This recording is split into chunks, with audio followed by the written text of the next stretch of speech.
వి gold trusted gold buyers తాకట్టులో ఉన్న బంగారాన్ని విడిపించి ఈ రోజు ఉన్న మార్కెట్ ధరకే కొనబడును. మరిన్ని వివరాలకు సంప్రదించండి 7771077720. మీడియా మిత్రులందరికీ ఈ శుభ సందర్భంలో మీ అందరికీ హృదయపూర్వక నమస్కారం తెలియజేస్తూ తెలంగాణ రాష్ట్ర అవతరణ ఉత్సవాలు జరుపుకుంటున్న సందర్భంగా మరి మీ అందరికీ మరొకసారి నా హృదయపూర్వక శుభాకాంక్షలు తెలియజేస్తూ రాష్ట్ర సాధన కోసం కొనసాగిన మహోద్యమంలో పాలు పంచుకున్న వారందరికీ శుభాభినందనలు తెలియజేస్తా ఉన్నా. ఈ సందర్భంగా ప్రాణాలు సైతం త్యాగం చేసిన అమరవీరులందరికీ ఘన నివాళులు అర్పిస్తా ఉన్నా. తెలంగాణ రాష్ట్రాన్ని భారతదేశంలోనూ ప్రపంచ స్థాయిలో అగ్రస్థానంలో నిలిపేందుకు గౌరవ ముఖ్యమంత్రి శ్రీ రేవంత్ రెడ్డి గారి నాయకత్వంలో తెలంగాణ రైజింగ్ 2047 విజన్తో ప్రజాప్రభుత్వం ముందుకు సాగుతోంది. తెలంగాణ రాష్ట్రాభివృద్ధికి ఆర్థిక, సామాజిక, పరిపాలన రంగాల్లో ఆదర్శవంతమైనటువంటి లక్ష్యాలతో తెలంగాణ రైజింగ్ 2047 విజన్ డాక్యుమెంటును రూపొందించినట్టు గౌరవ ముఖ్యమంత్రి శ్రీ రేవంత్ రెడ్డి గారు ఇటీవల జరిగిన నీతి ఆయోగ్ సమావేశంలో వెల్లడించడం జరిగింది. మరి తెలంగాణ రైజింగ్ 2047 విజన్లో 4 కీలక అంశాలు ఉన్నాయి. 1 పేదల సంక్షేమం, 2 సమగ్ర పాలసీల రూపకల్పన, 3 ప్రపంచ స్థాయి ఇన్ఫ్రా డెవలప్మెంట్, పారదర్శక సుపరిపాలన. ఈ లక్ష్యాలకు ప్రాధాన్యం ఇస్తారు. ఈ లక్ష్యాల సాధనకు ప్రభుత్వం ఇప్పటికే పలు చర్యలు చేపట్టడం జరిగింది. తెలంగాణ సమాభివృద్ధికి ఇప్పటికే welfare and social justice policy, green energy policy, infra and industrial policy, tourism పాలసీలను ప్రభుత్వం సిద్ధం చేసింది. ఈ విజన్ డాక్యుమెంటు భవిష్యత్ తెలంగాణకు ఒక భగవద్గీత. ఇది తెలంగాణ రూపురేఖలను మార్చేస్తుంది. ఆడబిడ్డలకు అందరికి కూడా అండదండలు. ఆడబిడ్డలు ఆనందంగా ఉన్న ఇంత మహాలక్ష్మి తాండవిస్తుందనేది మనం విన్నాం.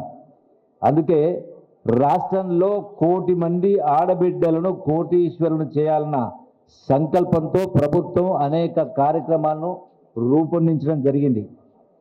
ఆర్టీసీ బస్సులో ఉచిత ప్రయాణం, 500 రూపాయలకే వంట గ్యాస్ సరఫరా, 200 యూనిట్ల ఉచిత విద్యుత్తు, ఇందిరమ్మ ఇళ్ళు వంటి పథకాలతో పాటు సంపన్నులతో సమానంగా తెలంగాణ సమాజంలో విద్యుత్ ప్లాంట్లు కూడా ఏర్పాటు చేయించాలని ప్రభుత్వం నిర్ణయించింది.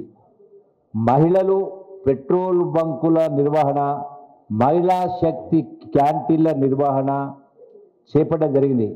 శిల్పారామంలో 100 ఇందిరా మహిళా శక్తి స్టాళ్లను ప్రభుత్వం ప్రారంభించింది. మహిళా సంఘాల ద్వారా 600 బస్సులను కొనుగోలు చేయించి ఆర్టీసీకి అద్దెకు ఇవ్వాలని కూడా నిర్ణయించడం జరిగింది. ఇందులో ఇప్పటికే 150 బస్సులు అందజేయడం కూడా జరిగింది.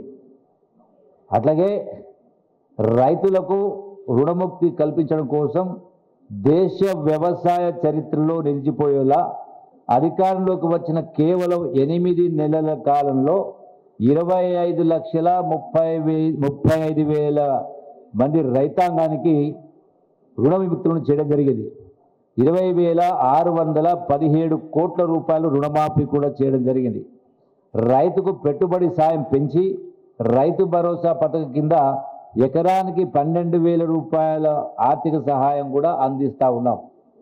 రైతులు పండించిన ప్రతి గింజను కొనుగోలు చేస్తూ ధాన్యం కొనుగోలు చేసిన 24 గంటల్లో రైతు ఖాతాలో నగదు జమ చేయడం జరుగుతూ ఉంది.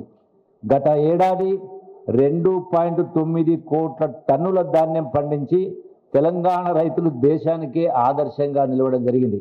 ఇది ఒక రికార్డు.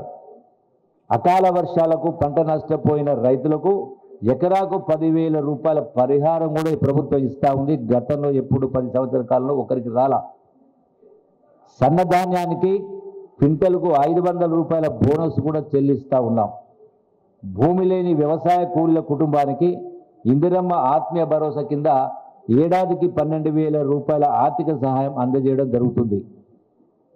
నిరుపేదల ఆకలి తీర్చడంతో పాటు వారు ఆత్మగౌరవంతో జీవించేందుకు ఇందిరమ్మ ఇళ్ళు, సన్నబియ్యం పథకాలను అమలు చేస్తూ ఉన్నాం. సంక్షేమంతో పాటు సామాజిక న్యాయంలో సైతం తెలంగాణ దేశానికి దిశానిర్దేశం చేస్తోంది. ఇండియా పాకిస్తాన్ తాజా అప్డేట్స్ కోసం డౌన్లోడ్ చేసుకోండి RTV లైవ్ యాప్.